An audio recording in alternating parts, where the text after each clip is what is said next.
जिससे आप class 9th और 10th की केमिस्ट्री को स्ट्रॉन्ग कर सकते हैं, उसके लिए प्रिपरेशन कर सकते हैं। उसमें सबसे पहली परेशानी बताए बच्चों को कहाँ आती है, जो मैंने लाइव क्लास के अंदर देखी है कि मैम ये फॉर्मूला आप कैसे बना रही हैं, हमें तो आते ही नहीं है, फॉर्मूला याद कैसे करें। 9th के बच्चे हो चाहे 10th के बच्चे हो चाहे कोई सी भी सब्जेक्ट हो, सबसे बड़ी परेशानी है कि मैम नोट्स कैसे बनाएं। अगर आपने पढ़ा है, तैयारी की है, नोट्स बनाए हैं, कॉन्सेप्ट क्लियर किए हैं, तो क्वेश्चंस भी लगाइए ना। केमिस्ट्री की बात करें, दोनों ही ना बने ना तो लाइफ में उलझने और साइंस के अंदर उलझने दोनों बढ़ जाती हैं। और अगर ये दोनों ही केमिस्ट्री अच्छी हो जाए तो साइंस और लाइफ दोनों स्मूथ चलती हैं। तो आज की इस क्लास में मैं आपको बताने वाली हूँ 5 टिप्स जिससे आप क्लास 9th और 10th की केमिस्ट्री को स्ट्रॉन्ग कर सकते हैं, उसके लिए प्रिपरेशन कर सकते हैं। हेलो बच्चों, मेरा नाम है राजिका और मैं आपको यहाँ पर इतनी बढ़िया टिप्स देने वाली हूँ कि कैसे आप 9th और 10th में अगर आए हैं तो उसमें केमिस्ट्री को प्रिपेयर करें, क्योंकि आपको पता है केमिस्ट्री से ही आपके साइंस की शुरुआत होती है। आप 9th में आए हैं, आप चाहे 10th में आए हैं, दोनों में ही पहला चैप्टर आपका केमिस्ट्री का है। और अगर पहला ही चैप्टर ना बने ना, समझ ना आए, केमिकल इक्वेशन समझ में ना आए, कॉन्सेप्ट समझ में ना आए, तो सारा मामला गड़बड़ा जाता है। तो घबराना नहीं है, सबसे पहले तो हो जाओ रिलैक्स कि हाँ कोई इतनी बड़ी बात नहीं है, केमिस्ट्री है, मैम बताएंगे वैसे कर लेंगे तो सारा सब कुछ सॉर्ट हो जाएगा मामला। सबसे पहली टिप क्या है जी? सबसे पहला ये है कि आपको आपका बेस जो है वो स्ट्रॉन्ग रखना है। अब आप कहोगे कि मैम बेस कैसे स्ट्रॉन्ग करें? जैसे देखो, घर बनता है तो नींव डलती है पहले, नींव अगर स्ट्रॉन्ग होती है तो घर भी बढ़िया बनता है, स्ट्रॉन्ग बनता है। ऐसे ही अगर आप 9th में आए हैं चाहे आप 10th में आए हैं, आपका बेस क्लियर होना चाहिए। अब 10th के लिए जो बेस है वो आपका 9th है। जैसे कि 10th में पहला चैप्टर है अपना केमिकल रिएक्शन एंड इक्वेशन, उसमें सबसे पहली परेशानी बताए बच्चों को कहाँ आती है, जो मैंने लाइव क्लास के अंदर देखी है कि मैम ये फॉर्मूला आप कैसे बना रही हैं, हमें तो आते ही नहीं है, फॉर्मूला याद कैसे करें। अरे तो बच्चे, फॉर्मूले तो बनाए जाते हैं, याद थोड़ी किए जाते हैं बनाए जाते हैं। जैसे मम्मी घर में कुछ भी चीजें बनाती हैं तो उनको पता है कि ये रेसिपी है, अब वो अपने अपने हिसाब से उतनी चीजें ले लेती है और वो चीज बना देती है। ऐसे ही आपके यहाँ पर क्या करना है, आपको फॉर्मूले बनाने के लिए आपको सिर्फ एलिमेंट पता होने चाहिए, उनकी वैलेंसी आप याद कर लीजिए और उससे आप फिर फॉर्मूला बनाना सीखे। तो 10th वाले बच्चों के लिए तो ये हो गया आसान काम। अब बात करते हैं 9th वाले बच्चों की कि मैम हम कैसे बेस क्लियर करें। आपके 9th में क्या चैप्टर्स है? सब्सटेंसेस के बारे में है, मैटर के बारे में है। तो ये जो फॉर्मूला फॉर्मेशन है, अगर आप 9th में ही सीख लेंगे, ये सारे कॉन्सेप्ट अगर आप अभी क्लियर कर लेंगे तो आगे जाके आपको कोई परेशानी नहीं आएगी। ठीक है, तो अभी 9th के लिए क्या करना है, बहुत सिंपल से कॉन्सेप्ट है जो आप अपने डेली लाइफ में, डेली रूटीन में भी जो है एक्सपीरियंस करते हो, बस उन पे थोड़ी सी गौर फरमाने की जरूरत है। तो सबसे पहली चीज तो आप अपना बेस क्लियर करेंगे, तब जाके ऊपर का जो मकान है वो स्ट्रांग होगा। अब बात करते हैं कि दूसरा पॉइंट क्या है। दूसरा ये कि मैम हम तो सिर्फ आप लोगों के भरोसे हैं कि आप लोग हमें पास कराएंगे, अच्छे मार्क्स दिलाएंगे और जो है हमारी रैंक भी बढ़िया बनेगी। ठीक है, ये हमारी जिम्मेदारी है, ये हम करेंगे, लेकिन बच्चे थोड़ी सी जिम्मेदारी तो आपकी भी बनती है ना। क्या? देखो, आपके लाइव सेशन होते हैं, आप उसमें ना मैंने देखा है कि कई बच्चे ना बहुत सारे डाउट पूछते हैं, कई बच्चे जो है नॉर्मल जो क्लास चल रही है उसको ले लेते हैं। डाउट वाले बच्चे पता है कौन से होते हैं? जो पहले से उस चैप्टर को थोड़ा सा रीड करके आए हैं, तो उनको पता चलता है कि हाँ ये चीजें मैम या सर पढ़ाने वाले क्लास के अंदर, तो हाँ मुझे यहाँ पर ये डाउट आएगा या मुझे यहाँ पर ये डाउट है, मैं तो पढ़ाऊंगी ही आपको, उसके बाद तो सारी चीजें क्लियर हो जाएगी, सर और मैम तो पढ़ाएंगे ही। लेकिन उससे पहले आपको ना सिर्फ एक बार चैप्टर पे निगाह डालनी है। थोड़े से आप जो है अपनी आंखों से उसको निकाल लेंगे तो क्या होगा, एक जो है पूरी आपके बन जाएगा, एक पूरी थ्योरी आपके दिमाग में सेट हो जाएगी कि इस पूरे चैप्टर में हम ये पढ़ने वाले हैं और जब मैम पढ़ाएंगी तो जो भी डाउट्स है वो आप मुझसे पूछ सकते हैं। तो आपको क्या करना है, सबसे पहला तो चैप्टर को पहले से थोड़ा सा रीड कर ले, जिसकी वजह से कोई भी चांसेस है आपको डाउट आने के तो वो आप लाइव क्लासेस के अंदर पूछ सके। दूसरा, सेल्फ स्टडी बहुत जरूरी है। आप सोचते हैं कि बस क्लास में जो पढ़ा दिया बहुत है, इसके अलावा हमारी कोई जिम्मेदारी ही नहीं है। तो बच्चे, सेल्फ स्टडी बहुत ज्यादा इंपॉर्टेंट है। खुद से पढ़ाई नहीं की तो कुछ नहीं होगा। टीचर्स पढ़ा रहे हैं, उसके बाद आपको नोट्स मिल जाते हैं, उसके बाद आपको डीपीपी मिल जाती है, वो भी आपको सॉल्व करनी होती है। तो खुद से अगर आप पढ़ोगे, जैसे टीचर ने पढ़ा दिया, अब वो चैप्टर आप अपनी बुक लेकर बैठे, चैप्टर खोला, उसमें से लाइन वाइज देखा, सारी चीजें देखी, कहीं पर कोई डाउट आया तो टीचर से पूछ लिया। तो खुद भी आपको स्टडी करनी है। सेल्फ स्टडी सबसे ज्यादा इंपॉर्टेंट है। तीसरा पॉइंट, जो तीसरी टिप है, वो ये है कि आप अपने नोट्स बनाएं, खुद के नोट्स भी बनाएं। आपको यहाँ से भी नोट्स मिलते हैं और साथ के साथ आपको डीपीपी भी मिलती है, उनको आपको रेगुलर सॉल्व करना है। नोट्स को आपको डेली रिवाइज करना है। अब नोट्स कैसे बनाएं, सबसे बड़ी परेशानी, 9th के बच्चे हो चाहे 10th के बच्चे हो, चाहे कोई सी भी सब्जेक्ट हो, सबसे बड़ी परेशानी है कि मैम नोट्स कैसे बनाएं। तो देखो भाई, बात ऐसी है, नोट्स बनाने के लिए आपको कुछ नहीं करना। जो आपको क्लास में पढ़ाया जा रहा है, पहले कॉन्सेप्ट समझो। टीचर जो आपको कॉन्सेप्ट समझा रहे हैं, पहले उसको समझो। फिर कॉन्सेप्ट समझ में आया, ये नहीं करना है आपको कि टीचर ने बोर्ड पे कुछ लिखा है उतार लिया, बोर्ड पे कुछ लिखा है उतार लिया, नहीं, ये नहीं करना है। मतलब ये नहीं होना चाहिए अगर आप क्लास के सामने बैठे तो you you you you you you ना, ऐसे नहीं होना है। पहले कॉन्सेप्ट समझो। अब सारे कॉन्सेप्ट को समझने के बाद जब समझ आ गया, तो आप जो है अपना खुद के नोट्स बनाएं। नोट्स इंपॉर्टेंट है। अगर आप ये समझते हो कि क्लास के बाद हमें पीडीएफ तो मिल ही जाता है, तो हम खुद के नोट्स क्यों बनाएं, तो बात ऐसी है, अपनी चीज सबसे ज्यादा प्यारी होती है और सबसे पहले वही समझ आती है।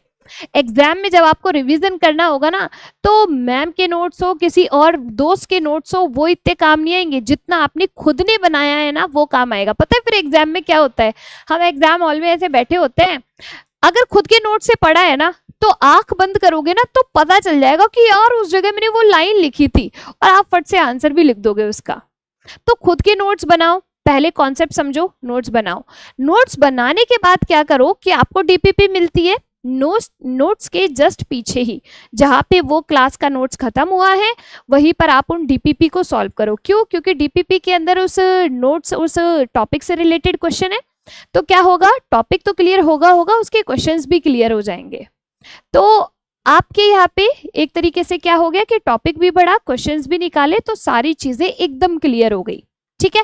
तो और इसके साथ साथ क्या करना है कि हाँ मैम बाई चांस हम क्लास नहीं ले पाए, मिस हो गई, कोई भी XYZ प्रॉब्लम हो सकती है, तो उसके लिए क्या करोगे, आपको यहाँ से पीडीएफ मिलती ही है, जो टीचर खुद लिख के पढ़ाते हैं, डायग्राम्स बनाते हैं, सब चीज़ों का पीडीएफ आपको क्लास के बाद मिल जाता है।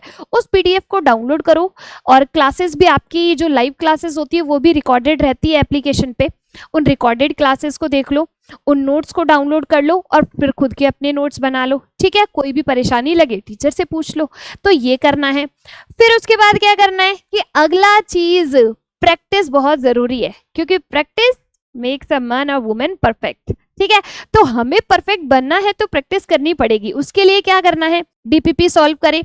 दूसरा, आपके टेस्ट भी होते हैं, अभी तो पीटी चल रहे हैं, पीटी 4 आपका होने वाला है। ठीक है, पीटी चल रहे हैं, फिर आपके मेजर टेस्ट भी होगा। तो पीटी टेस्ट में आपके कुछ टॉपिक, कुछ चैप्टर कवर होते हैं, मेजर टेस्ट के अंदर जितना पढ़ा दिया सब कवर होता है ना। तो आपको ये टेस्ट भी देने, क्या होता है, हम पूरे तैयार तो हो गए, लेकिन फिर कई बार घूमने नहीं गए, पिक्चर्स नहीं ली, तो क्या मतलब है भाई, तैयार हुए तो कुछ तो करें। तो देखो, अगर आपने पढ़ा है, तैयारी की है, नोट्स बनाए हैं, कॉन्सेप्ट क्लियर किए हैं, तो क्वेश्चंस भी लगाइए ना, प्रैक्टिस भी तो कीजिए। कई बच्चे ना ओवर कॉन्फिडेंस में आ जाते हैं कि मैम हम क्वेश्चंस नहीं लगाएंगे तो भी चलेगा, हमें तो नहीं चलेगा। केमिस्ट्री हो, फिजिक्स हो, बायो हो, कुछ भी हो, नहीं चलेगा, बिना क्वेश्चन प्रैक्टिस के नहीं चलेगा।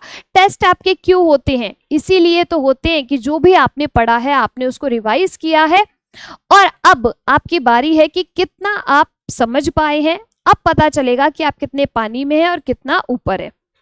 तो इसके लिए आप टेस्ट दीजिए, इन डीपीपी को सॉल्व कीजिए, और लास्ट जो चीज मैं कहूंगी कि क्लियर करें अपने डाउट सारे लाइव सेशन के अंदर। आपको पता है आपकी डीपीपी सॉल्यूशन वाली क्लास भी होती है, लाइव क्लासेस भी होती है, वन शॉट भी होते हैं, तो आपको जितने भी डाउट है आप उन लाइव क्लासेस के अंदर क्लियर कर सकते हैं। अगर मैं कहूं कि मैम रिवीजन करने का कोई तरीका बता दो, रिवीजन कैसे करें वो हमें नहीं पता, तो देखो आज एक टॉपिक पढ़ाया, ठीक है, टॉपिक पढ़ लिया, उसके नोट्स बना लिए और उसकी डीपीपी सॉल्व कर ली। अब क्या करना है, दूसरे दिन पढ़ा लिया, हाँ याद कर लिया, रिवाइज कर लिया, तो दूसरे दिन जब आप उस नोट्स को रिवाइज कर रहे हो तो पहले दिन का भी करो। जब आप पांचवें दिन पांचवें वाले नोट्स को रिवाइज कर रहे हो तो पहले दिन से भी रिवाइज करते चलो, क्योंकि पहले दूसरे तीसरे वाले दिन को भी अगर आप साथ के साथ रिवाइज करते चलोगे तो उनमें ज्यादा वक्त नहीं लगेगा और आपका टॉपिक एकदम मजबूत होता चलेगा, एकदम स्ट्रांग होता चलेगा। तो यहाँ पे आपको ऐसा नहीं करना कि आज का सिर्फ आज ही रिवाइज करना है, पिछले का भूल जाते तो क्या होगा, आगे का तो रिवाइज करते चलोगे, पीछे का मामला साफ होता चलेगा, तो वो नहीं करना है ना। डेली डेली जितना भी पढ़ाए हैं उन सभी चीजों को एक साथ रिवाइज करना है। संडे आपको मिलता है, संडे कोई क्लास नहीं होती, बाई चांस कोई होती है तो वन शॉट हो जाता है, 9th वालों का तो वो भी नहीं होता। तो संडे को हफ्ते भर में जो भी क्लास हुई है, जो भी आपने नोट्स बनाए उनको आप रिवाइज कर सकते हैं। अगर आप डेली रिवाइज कर रहे हैं तो संडे को ज्यादा वक्त लगेगा ही नहीं। आप आधा एक घंटे एक सब्जेक्ट को दे देंगे ना, आप पूरा रिवाइज कर लेंगे, क्योंकि आप तो ऑलरेडी पढ़ रहे हैं ना डेली, तो रिवीजन में ज्यादा वक्त लगेगा ही नहीं। अब देखो चैप्टर कंप्लीट हुआ, उसके बाद आपको क्या करना है, और ये ट्रिक आपको जिंदगी भर काम आने वाली है। आप लीजिए एक पन्ना, ठीक है, उस पेज को निकालो, पूरा चैप्टर हो गया, कोशिश करो उस एक पेज पे आप पूरा चैप्टर लिख सको, पूरा चैप्टर को रिवाइज कर सको। उस पेज पे पूरा चैप्टर रिवाइज कर लिया कि ये हाँ ये फॉर्मूला होते हैं, ये केमिकल इक्वेशंस होती है, पूरे चैप्टर को एक पेज पे रिवाइज करके एक तरीके से रोड मैप आपने बना लिया वहां पे, ठीक है। पूरे सारी चीजों को एक पन्ने पे रिवाइज करके उस पन्ने को चैप्टर के सबसे आगे चिपका दो जहां आपने नोट्स बनाए हैं।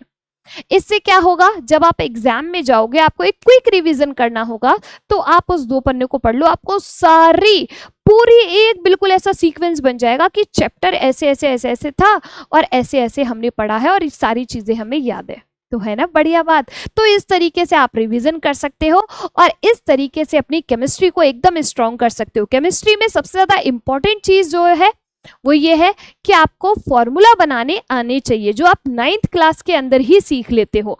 तो 9th क्लास वाले बच्चों से मैं कह रही हूँ कि अभी मजाक में मत लेना कि फॉर्मूला तो अरे क्या करेंगे सीखे, 9th क्लास में ही तो है। अगली साल आप बोर्ड में आने वाले हो और बोर्ड में आ रहे हो 10th में, बिना फॉर्मूले के चैप्टर एक भी कंप्लीट होगा ही नहीं। पहला ही चैप्टर आपके फॉर्मूले के साथ स्टार्ट होगा, तब कहोगे कि मैम फॉर्मूला बनाना नहीं आता, फिर मैं कहूंगी कि 9th में सिखाया तो था, है ना।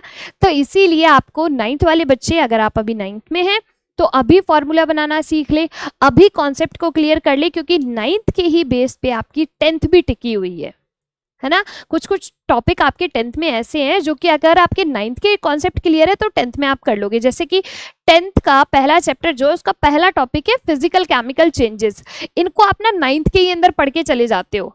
अब क्या होता है कि 10th वाली बुक में ये है नहीं फिजिकल केमिकल चेंजेस के बारे में, बस उसमें ये लिखा हुआ होता है कि आपने पहले प्रीवियस क्लास में पढ़ा है। अब बच्चे कह रहे हैं कि हमने तो पढ़ा ही नहीं है, तो 9th में फिजिकल केमिकल चेंजेस दिए हुए हैं, तो अगर आपने उसको वही पढ़ लिया तो 10th का सोचो कि पहले चैप्टर का बेस आपका वही बन गया, है ना।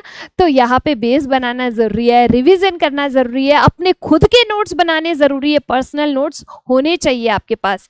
प्रॉब्लम जो है वो जानना जरूरी है कि हम कहाँ लैग कर रहे हैं। टेस्ट देने से पता चलता है कि हमारी क्या कमी है, उन कमियों में सुधार करो। अगर नंबर कम आते हैं टेस्ट के अंदर, डिमोटिवेट नहीं होना, उन कमियों में सुधार करो और उन कमियों में सुधार करके अगली बार ज्यादा नंबर लेकर आओ।